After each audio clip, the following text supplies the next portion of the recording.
Hey guys, welcome back to the podcast for the Miami series and then our look into Baltimore. There will be no question segment on this episode, unfortunately, as nobody submitted any, which is fine. It happens. Real quick, before we jump into this, I would like to announce we are renaming the podcast. So the new name of it is JaysWithM Extra Innings, and a little bit behind that name. So I've not liked JaysWithM podcast. I've not liked it for a little while, and I felt like it just didn't give off what I wanted this to be, and like a little basic considering what you like see on the internet and all that. And I wanted something that also tied in the baseball aspect a little bit more. So yeah, Extra Innings as a lot of so as a lot of the people who are new to this or have watched me come from my TikTok, where I do on lives, we break down the game as they're playing. It's basically like we break down the plays, the errors, what I think they could have done. So this is extra. This is a lot deeper. It goes into the extra bits, and that's kind of where the Extra Innings parts comes from, and I'm really happy and I love that name. So yeah, I'm really excited about the new name. I cannot wait to reveal the logo for the podcast in the coming days. And yeah, welcome to JaysWithM Extra Innings. Now let's jump into the sixth episode. Alright, kicking off Miami game 1. They won 8-2. I have no word. I was at this game. Offense scuffled. There was errors out in left field on Pinongo, balls that should have been caught, and the score would have been a little closer. And who knows what the final would have ended up being had there not been those errors. But let's get into it, and we'll break down those errors as we get to them. Excuse me. Top of the first, Miami scored on whatever. They had scored the first one Friday night in the Pittsburgh series. Pittsburgh scored first off Gosman, and was not an issue. So I'm not panicking yet. Bottom of the first, Nathan Lucas, second game back, single. I love Nathan. Nathan is doing so well. Whatever, can't get anything going. Top of the third, demon inning by a Savage, 3 up, 3 down. Bottom of the second, 3 up, 3 down. I just meant top of the second, on top of the third. Oh my lord. Top of third, he was also demon though. 3 up, 3 down. Bottom of the third, Valenzuela single, had a shallow infield single. Nathan Lucas singled. Tying run on third, can't bring him in. That was with 2 outs. Pinongo grounds out. Pinongo, I'm going to say it right now because we're going to talk about him a lot, did not have a good game Monday. Not at all. It was probably one of the worst games I have seen him play since he's been up. Top of the fourth, Savage Demon, 3 up, 3 down. Bottom of the fourth, Okamoto singles. Sanchez singles.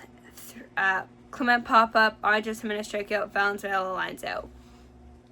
Tying run at third base yet again. Can't bring him in. This has been like a recurring issue with runners in scoring position, and I can't. It makes me so frustrated. Top of the fifth, Miami scores another run after 2 doubles. Whatever, happens.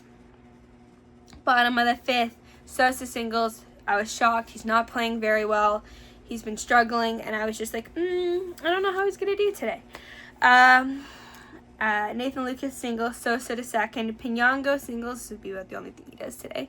It's now 2-1 Miami. Alright, top of the sixth. This is kind of where it begins to fall apart. As very most like lines you say in baseball. This is where it falls apart because there's always that one inning. Gets one guy out, walks the guy, line up perfect, 2 out, only 1 out. He's got this. A double drops in front of Pinongo that should have been caught. He definitely relied. He thought Jimenez was going to catch it, but nope. It was his ball. One of those things. Gives up a walk. Whatever. Then there was another misplay in left field. Ball was shot up. Clearly was not ready for it. And did not play it very well. 2 more runs coming. Oh no.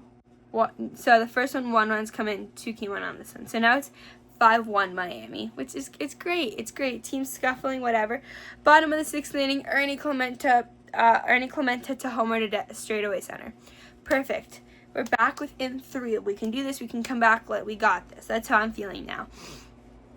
3 straight outs. Top of the 7th, 3 straight outs. Bottom of the 7th, Springer out. Nathan Lucas gets hit by a pitch, so he gets on. I'm like, okay, maybe Pinyango can do something. Make up for kind of the errors and the misplays. Strikes out. Okamoto grounds out. 3 out. No runs scored. Top of the 8th. I don't know what happened. Poor Rogers here clearly had a bunch of soft contact. Wasn't working. Couldn't get the outs. There was a double. There was a single, walk, double, ground out, scores a run. Force out. They got a guy out at home, 2 outs, and then a single. It's now 3 runs on 4 hits. It's now 8-1 Miami. Bottom of the 8th, Miles Straw came into the game at this point. Ernie Clement doubles, out, and then top of the 9th, clean, perfect inning for who made his MLB debut. Andrews, congratulations on your MLB debut. Did absolutely incredible. I know we were down by 7 runs, but still the fact he went up there, got a fly out, ground out. Pretty damn good. Yes. Bottom of the 9th, Sosa walked. Absolutely shocking. The dugout watching Sosa after he walked was absolutely incredible because they were all like hardcore cheering for him. It was the funniest thing in the world. After that, though, it was 3 outs. So not the greatest game. Yes, there was runners left on. Defensive errors accounted for it. Like when they took the 5-1 lead, there was 2 outs. Like it very well could have remained 2-1, and who knows how the rest of the game would have gone. How it remained 2-1, there would have been different pitching moves, different. Vladdy and Varsho probably would have come into pinch hit because neither of them played in this game, and it could have been a whole different ball game. But like that's the reality of a couple of errors. You're down by that much. The team's not getting on. You're not going to see these 2 guys get to come in. So shitty game. Yes, it sucked. I was hoping we would be able to sweep. We were unable to, as we have debriefed there. But I said the team just needs to move on. Tomorrow scored first, and I think we have a better chance. Kicking it off into Tuesday's game. The Blue Jays won 8-1, which is really ironic, honestly.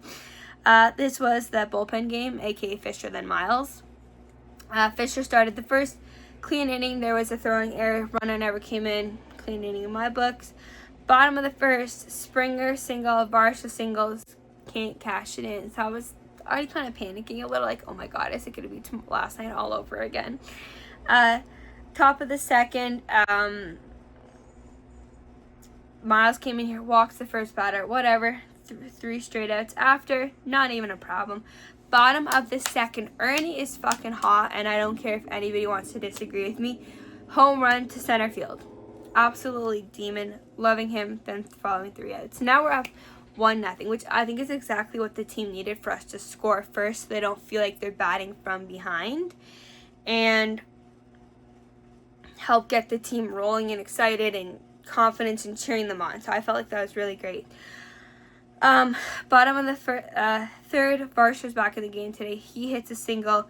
Sanchez doubles. Varsha to third. Okamoto singles. Toronto up 2-0 now, which is really what I wanted to see. Okamoto has been struggling, and that is something I really wanted to see from him, because I really feel like he's going to start to find his swing again and attack the fastball.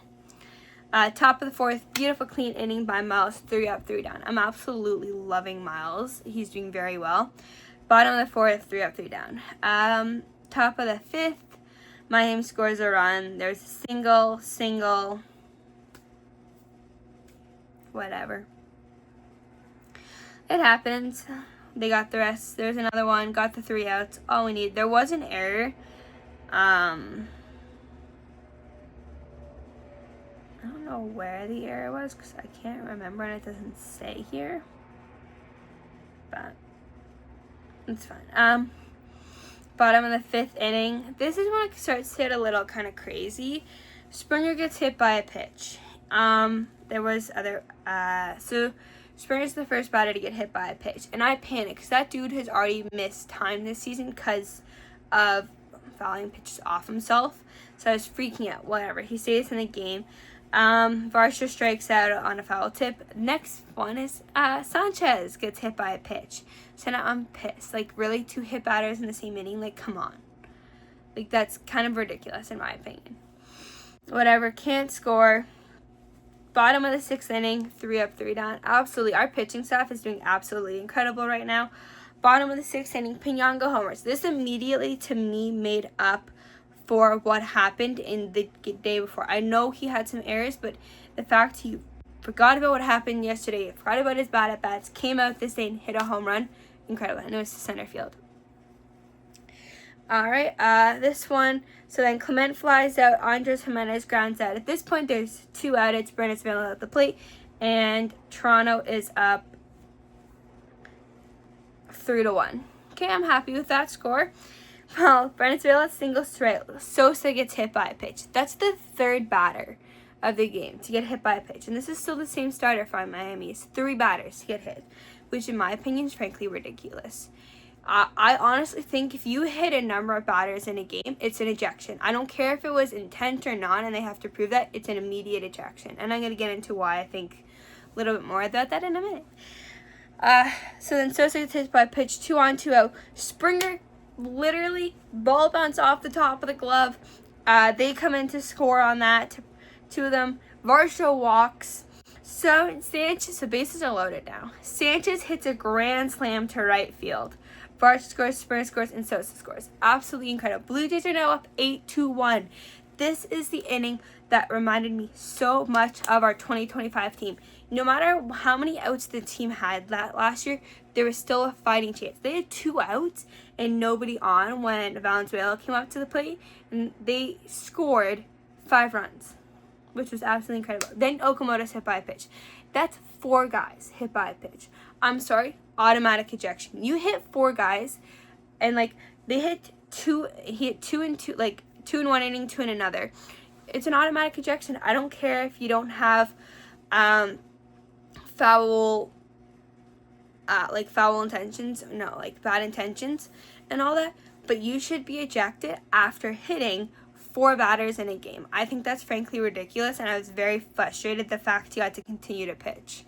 After that, they did like pull him before like the next batter, but still, you should not be allowed to hit 4 guys with no repercussions. I don't care if you're having stuff. We never hit one of your guys back. Like, I think there should have been warnings issued to the pitcher after the 2nd hit batter. That's my opinion, and I think he should have been ejected. Top of the 7th, absolutely demon pitching, 3 up, 3 down. Bottom of the 7th, Valenzuela hits a single. We don't score anymore. Top of the 8th, there was a single, and then an out, and then a double play. We love double plays here. Bottom of the 8th, George hit a single. Then there's 3 more out, 3 more down. Top of the 9th, fly out walk. This was Andrews again. A flat walk, and like absolutely incredible by our pitching staff. Double checking one thing here. So Rodriguez came in for the 7th inning. We were already up 8-0 at this point. I honestly think, there's no foul. They needed to drill one of the Miami guys, like hit them on purpose. You've hit 4 of ours. I honestly think they should have hit one of them, just to say screw off. Like, enough's enough. Stop hitting our guys. Like, I don't want to say retaliate, but retaliate. There should have been some. And I know people may like disagree on that, but I think they should have. I think they should have, even if it can't prove foul intentions, they should have retaliated at least a little bit, because frankly, 4 hit batters in a game is ridiculous. Andrews pitched 2 innings, only gave up 1 hit. That marks now 3 in his major league start, and he had walked 2 guys, so first 2 walks. But he did absolutely incredible in his first 2 games in Toronto. Jumping into Game 3, which was a day game. Our Blue Jays took the series with a 2-1 win over Miami. This was one of the most boring but also pitching matchup games I've watched in a while, with like 2 runs over 9 innings. It was a hella boring game, but it was a good game. Like, good game in a boring, like in a good, boring in a good way is what I mean. Okay, so Miami scored on the top of the first. There was a double, out, and then a single. They scored. Like, that's the reality of it. This was Gosman pitching. I had to think about this for a second. I'm like, who pitched? Ozzy. Gosman, I'm not gonna lie, was really fighting to stay in this game. Like, he fought to do 5 innings, and it sucked to see, but he really kept us in the game. Bottom of the first, Nathan Lucas strikes out. Vladdy singles. Varsho got called out on strikes, and Vladdy was out stealing second, which sucked. Sanchez strikes out. Top of the second, Gosman really had to work. This was a lot cleaner inning for Gos. 3 up, 3 down. Bottom of the second, 3 up, 3 down. Top of the third, ground out, walk, single. So now you have a guy, bases are loaded right now with 2 outs. So I'm panicking, like, oh my god, it's going to be Monday all over again. Gosman's struggling. We can't be blowing our bullpen today because we have no idea who's starting Friday for Corbin. Not Corbin. Cease. I have an update on Cease that you all are not going to like when we get to our injury segment. He gets a ground out to get out of it, which is crazy. Bottom of the third, a menace single. He gets caught stealing, which he looked safe. Like, I'm going to disagree with, like, we lost our challenger. He looked safe. Nathan Lucas strikes out. Top of the fourth, Gosman's still in here. Still down by 1. Grounds out. Connor Norby hit by a pitch. Gosman was really struggling with his command, though. So I don't know if he intentionally threw at anybody or what there, but yeah. Single, guys on third, strikes out and pop out. So boom, prevents enough. That's another run that could have scored right there. We could be down 2-0 right now, but no. Gosman, like, this is the fourth, and he's keeping us in the game. Bottom of the fourth inning, Vladdy singles, Varsha flies out. Okamoto hit by another pitch. So Okamoto's now hit in 2 days in a row, and this is where a lot of stuff happens. So the Miami pitcher, Paredes, just totally butchered that, I'm sorry, looked in the dugout and sent something. And John Snyder yelled back after that, and I'm pretty sure he told him to stay, like, just look at the fucking, he yelled something, and I know the effort was involved. But he was definitely in 110% defending Okamoto, because he should not have got hit by another pitch. That's 5 hit batters in 2 days out of the Marlins series, which is ridiculous.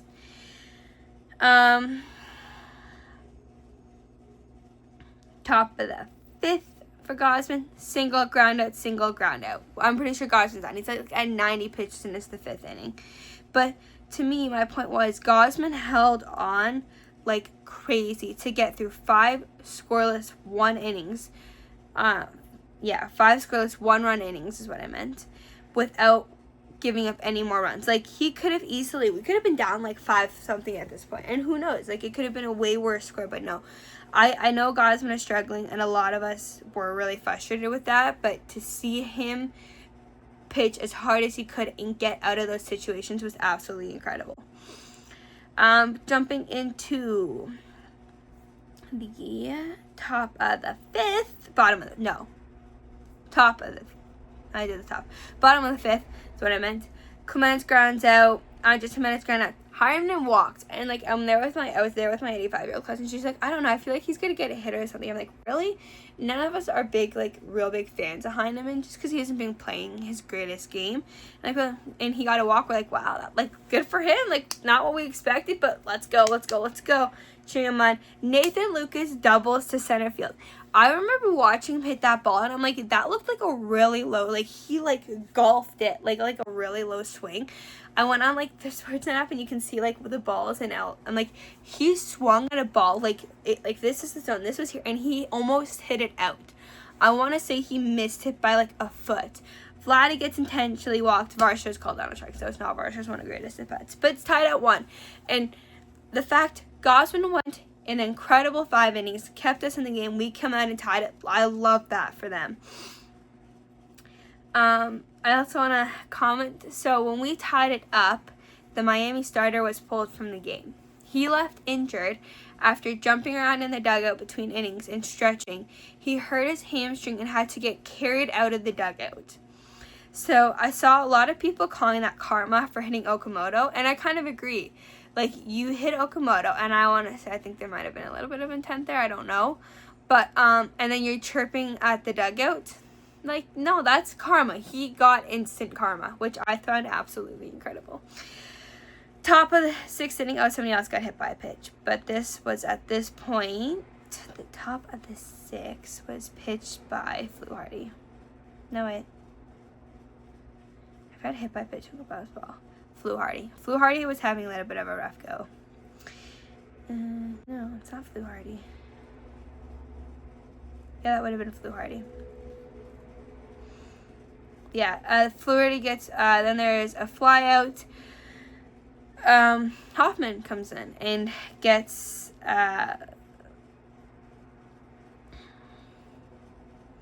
the remaining outs. Bottom of the 6th inning, Springer grounds out. Game still tied. Okamoto hits a home run to center field. I did not think this ball was going to go. It just carried, and was gone. And honestly, he needed that. Okamoto has been really struggling at the dish.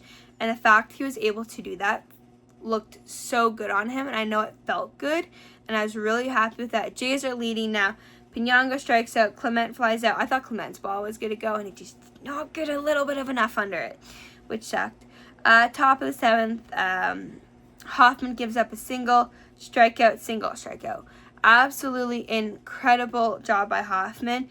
There was a really incredible play where they caught a runner trying to get to third, and they got him. This was like one of the most intense games. There's so many guys thrown out running at second base. It was absolutely incredible to see. Like, Heineman was doing actually a really good job of catching runners from behind the plate. I was really happy with that. Bottom of 7th, 3 up, 3 down. Top of the 8th, this was Varland, and this got a little close. So Varland pitched the 8th. Otto Lopez singles. Kyle Stowers, I totally butchered that, singles. 4-7 into shallow, out, 1 out. They called, so to end the inning, called down on strikes, caught Jacob Marcy stealing, because it was like the fielder's choice. Absolutely incredible way to end it. Get it out for Varland. It was absolutely incredible way to end it. Top and then bottom of the 8th, 3 up, 3 down. Just got to get through the top of the 9th. Rogers comes in, and I know they flip-flop them sometimes, and I honestly understood why. But pop out, fly out, line out to center field, boom. Blue Jays win 2-1. Absolutely incredible. I know there was not a lot of hits in this game. We were out hit like 9, I think it was like 10 something to like 5. We got crazy out hit. Gosman was absolutely incredible. Kept us in the game, and it was just incredible. Like, we totally would have lost this game had it not been for how well Gosman pitched in the early goings of the game and kept us in it. It was really good to see, and I'm really happy. That's another series win. I know we all would have wanted to go for this sweep, but we just got to keep chipping away at these series wins. Okay, Baltimore series, which the pitchings are announced now other than one day, and this will get talked about in the injury update. So today, Thursday, May 28th, it is going to be Corbin versus Bassett. I thought we were going to miss Bassett because technically he pitched Friday. He would have started yesterday, but he didn't. He's starting today.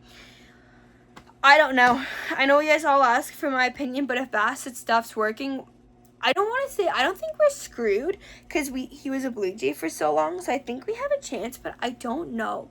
This is one of those, I really don't know. It's either going to go really well for us or really bad. I don't think there's like an in-between. Bassett's ERA is over 5, and Corbin's is like 3.86, and Bassett's only pitched in one more game than he has. So I don't know. Could go really well. It could go really bad. I'm very actually intrigued for how tonight's gonna go. I don't know how tonight goes. I know Bassett's last game out was good, and I don't know how today's gonna go. Friday, there's no starters to be announced. The Orioles have not announced their starter, and we have not announced ours from the last time I checked. Let me double check that again, but I'm 90% sure we do not have any starters listed for Friday.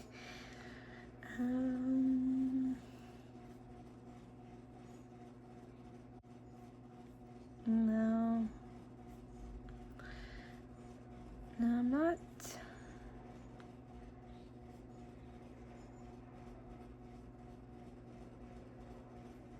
Yeah, I don't remember if they said who could possibly be pitching Friday.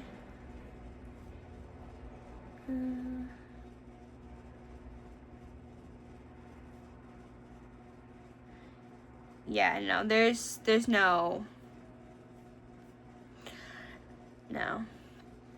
Okay, moving on. So Friday's to be determined. We don't know. I know we did sign a guy yesterday. It sounds like there will be roster moves coming for Friday's game, and there's going to be a bit of a pitching shuffle, which makes sense to get whoever that fifth starter is going to be, well, Cease is on the IL for 15 days. He's not expected to be on there too long. Only about to miss 2 starts is what he says. Friday is he Savage versus Young. So Young's only pitched in 1 more game. He has a record of 3-1. His ERA is over 7. I hate the fact Savage's ERA is over 2 now, because had Pinyango made those 2 catches, it still would be sub 1. It's pissing me off. Yeah, I don't know. I think if Savage has his stuff and our offense can get to the guy and knock him out early, which is what I say every episode, I feel pretty good. And I feel pretty good about the Baltimore series. Not so much Friday, because Friday, I don't know. It is a 4-gamer. And Sunday's game is at 12:15. I hate the early times. There's also no starters determined for Friday, now that I look at this, which is annoying. For us, this would be Corbett. Gosman. No. Miles. This would be Fisher and Miles Day. I don't know who's pitching for the Orioles this day. Although I swear they had it up, but they don't now. Same thing. I don't know who is starting this day, but same thing. We can get to them. It would be good. And Miles has been pretty lights out, so I feel really confident. For the Orioles series, I think we will either... This is my theory. It's either going to be a split. We take 3 out of 4 sweep. I don't think we will lose this series. I think pitching will keep us in every game as long as they are on, and I think they will be on. I could see us possibly winning 3 out of 4 splitting. Like splitting maybe a sweep. I definitely feel really confident saying 3 out of 4 though. Now to jump into our injury update segment, as we have no questions, and y'all are not going to like this one. So, I apologize for the background noise. So, the other day, Cease did get sent to the IL. So, basically, it sounds like it's nothing serious. And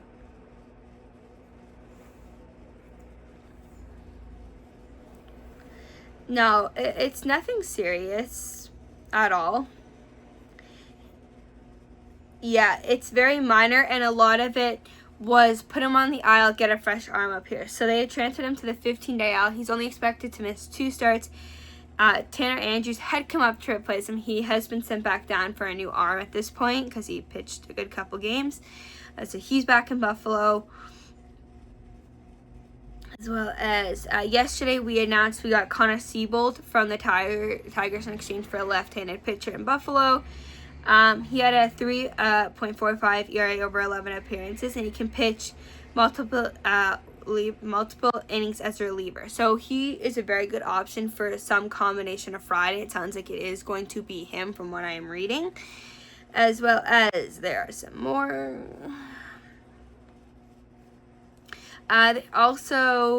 we called up Voth yesterday, who needed a spot on the 40-man. Kirk has been transferred to the 60-day IL.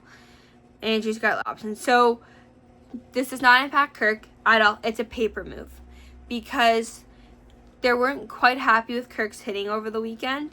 So he's not in games yet. The team comes back June 5th from the road, which is like this time next week. So... they said they want him in games by then. All goes well, he's about 2 weeks away. It sounds like if he's staying in Toronto this weekend to work on hitting machines with some of their coaches there. Yeah, and then if all is going well and they're liking what they're seeing on by the 5th, he'll get into games. It sounds like he'll DH a couple, catch a couple. All goes well, he'll be back. So it sounds like Kirk's about 2 weeks away. So I do not freak out about him being moved to the 60-day IL, because now that the fact he's on it, he can get, the soonest he could get activated on that list is June 3rd, and they've already said he will not be back by June 3rd. Max Scherzer threw a live BP on Wednesday, and Tommy Nance and Joe Manaply are also expected to resume throwing in the next day or two. So we'll probably get an update today saying whether or not they have been, as well as what's happening with Scherzer, because it sounded like if all went well in his BP, he would be getting rehab assignments coming soon. Shane Bieber's next rehab start will come in single A Dunedin on Sunday. His first rehab went really well. He went 2 innings, only allowed 3 hits, no runs, 0 walks, and 3 strikeouts, which was really pretty good for a guy who has not pitched in a game in a while. But yeah, there's not really much else. Oh, so Chase Lee will be the one going down for Connor Siebold.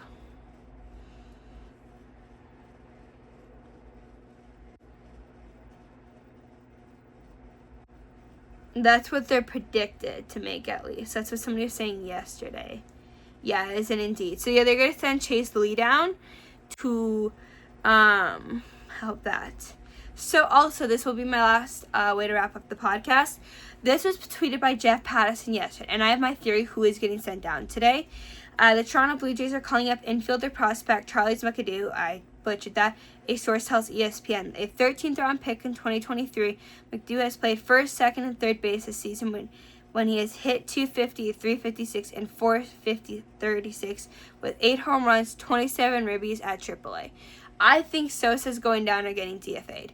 I don't think anybody else is hurt. If anybody else is hurt, I'm going to crash the hell out. I'm telling all you that now. But I'm pretty sure it's Sosa. I don't think they're happy with Sosa's performance. They want a backup first baseman for Vladdy, and Sosa's killing the lineup. But I honestly think that's what's happening there. And yeah, that's the updates. That's the injuries. They're not very happy injuries. There's really no update on Barger, and it sucks. I'm sorry. It does suck. But yeah, I hope you all enjoyed this week's episode. Let's go Blue Jays. Let's take 3-0 sweep in Baltimore. I will see you after the Baltimore series. Have a good rest of your day, everyone.